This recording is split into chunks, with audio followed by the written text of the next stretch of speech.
Ayan, magandang umaga, tanghali o gabi. Share ko lang sa inyo itong binili ko na bracket para dito sa aking NMAX 2022 version 2.1, yung Y-Connect. Pero yung binili ko is for version 2 lang, 2020 na model. Sabi nila, kasya naman daw. Tingnan natin kung kasya nga talaga. Ang price niya is 1,399 plus shipping fee. Bali, yung kinalabasan ng total niya is 1,466.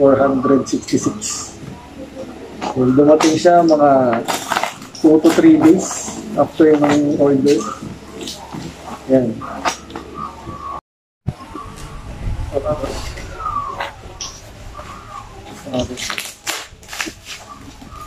Sabi, balot na balot ang bawal raptor.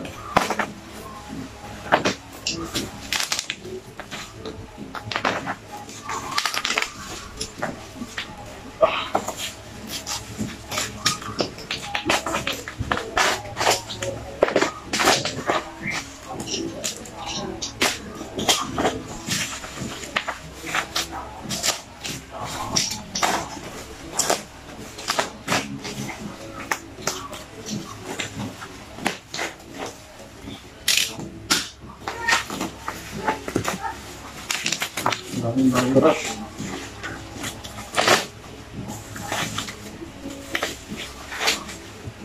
Yan, parang may mga konting scratches. Pero hindi naman tayo masailan. Kaya natin.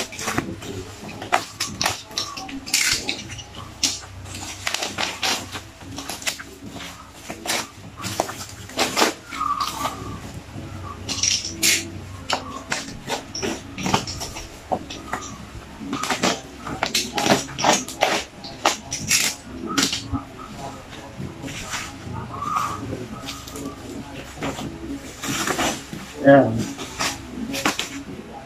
Parang kasya naman siguro. Ito palang binili ko is bakal to. Bakal. Kasi medyo natatakot ako baka pag nalubak, tapos mabigat yung top box ko, yung alay na top box, baka mabasag. Kaya itong bakal yung pinili ko. Ang nalagay sa kanya sa Lazada, no, front, pero nalagay dito. Ano ba to? Qway. Qway babasa dito? Hindi ko alam. Tignan natin kung lapat siya.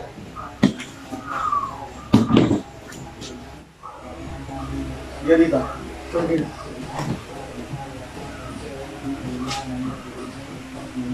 Parang lapat naman. Tanggalin muna natin para sigurado tayo. Lapat muna natin. So, muna tayo ng tools.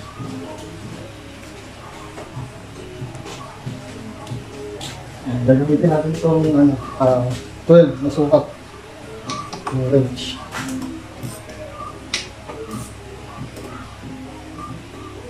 Kasi ito pala gumagawa. Wala na natin.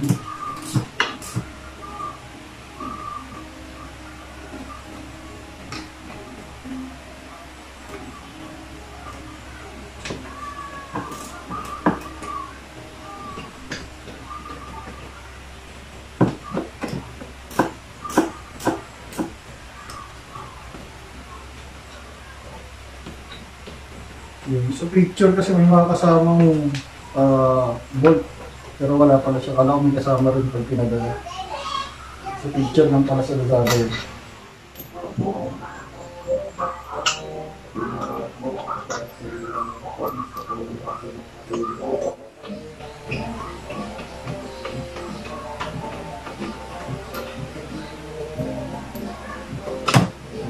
Tanggal.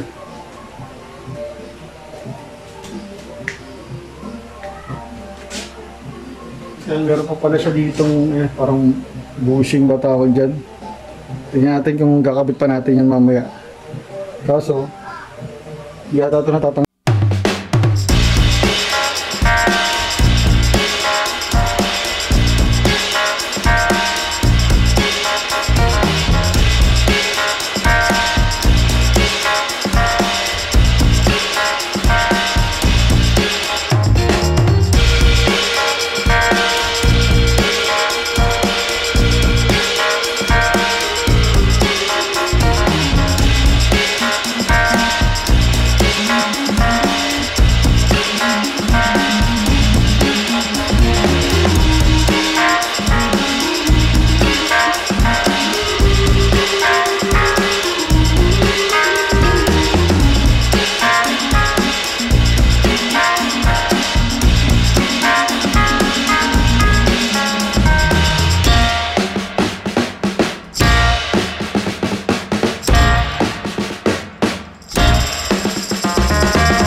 sagad na pero maluwag pa, oh. Diba? I-kakat muna natin, titignan natin kung anong pwedeng gawin dito. So ayun, may na-encounter lang ako na problema dito. Yung sa stock niya kasi na washer, medyo malaki. So ayun, titignan nyo, pag kinabit mo dito, yun, tumatama. Bali, papalitan ko na lang yan ng medyo maliit na washer. Pero pansamantagal, lagay ko na lang siguro sa ilalim to. Pwede naman siguro yun. Kung hindi, sabihin nyo na lang, bawal ha. Tapos naisipan ko, lagyan ng goma dito sa ilalim. Kung may washer kayo na goma, mas maganda. Ito pansamantagal lang to kasi tinatamad na ako lumabas. Lagyan ko siya ng goma sa ilalim para at least kahit pa paano hindi siya bakal sa bakal. Para pag hinigpitan mo, mas maganda yung higpit. Siguro, diba? Kung gusto mo lagyan ng lock washer to, pagkakabit, pwede rin. So, kabit ko muna. Cut muna natin yung video. Ayan na, nakikita ko na yung mga ano natin, mga screw. Ayan na. Ang matibay naman. Nga lang, ito, marami siyang mga scratches na may konting kalawang. Pero, kaya na natin yan. Kasi, mga budget meal, ganyan talaga pag budget. Sunod naman, kakabit natin itong backplate. Ay, base plate pala. Base plate ng ating box. Ayan, kakabit natin yung mamaya. Ito yung kunin ko yung box.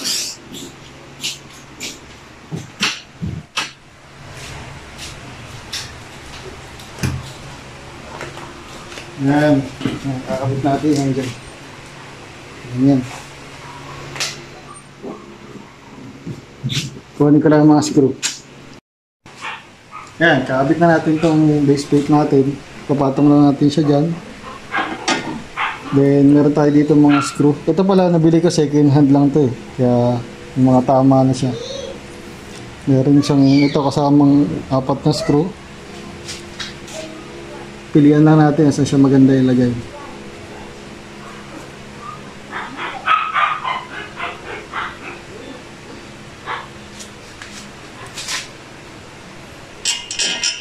Yan, yun na lang. Ito, lagyan natin ito sa ibabaw. Ito sa ilalim natin lalagay. 4 lang yan. Kung gusto nyo dagdagan, pwede naman. Kung trip nyo, diba? Para kapit na kapit.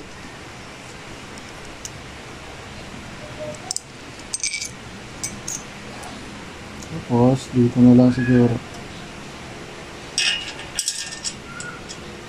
Yan.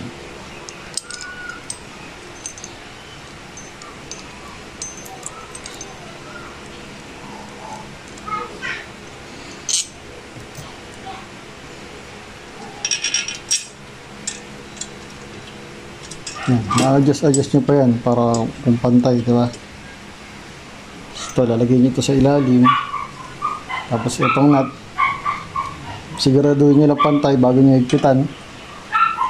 Yun lang, kaabit muna natin. Balikan ko kayo mamaya. So ayan, naikabit na natin itong 4 na screw. Ito yung itsura niya sa ilalim. Yan, naigpitan ko na yan. Maganda pag kinigpitan nyo alternate pa-cross, yan. Kita ba?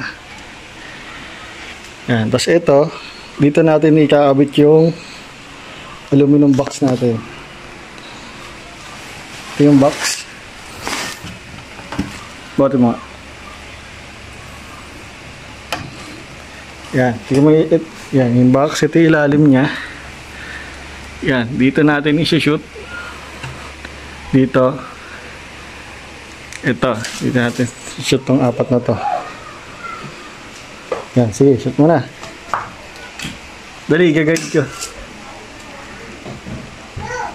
Yan, di. Ang hirap pala videoan.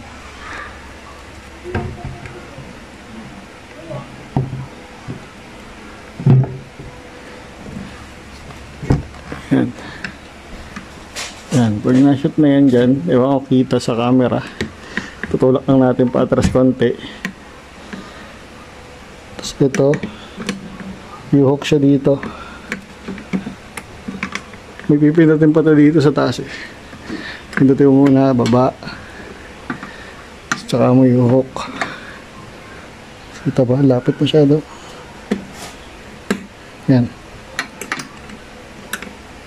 Tara, di kaya ng isang kamay. Yan. Taas muna natin. Hindi pa nakasagad. Yan. Tapos pag naka-off na. Ay hindi, niluwagan ko pala. Yan. Naka-off na. Pataas lang natin yan dyan. Tapos hintayin natin mag-click. Ayaw mag-click. Hindi pa nakasagad.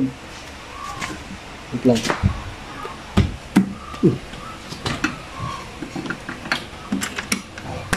Yan. O, diba? Tapos ilalak na lang yan dyan. Ito yung loob ng box. Nakuha ko siya ng 3.5. Bago daw. Pero yung loob niya bago. Baka pinalitan lang ng ganito yan. Sa labas, puro tama. 3 beses lang daw nagamit. Hindi na lang rin. Pero kinuha ko na rin kasi nandun eh. Hinayaan ko na. Pwede na yan. Yung mga konting gas-gas. Siyempre, ganun talaga. Second hand. Mura. What you pay, what you get, what you get, what you pay. O yan.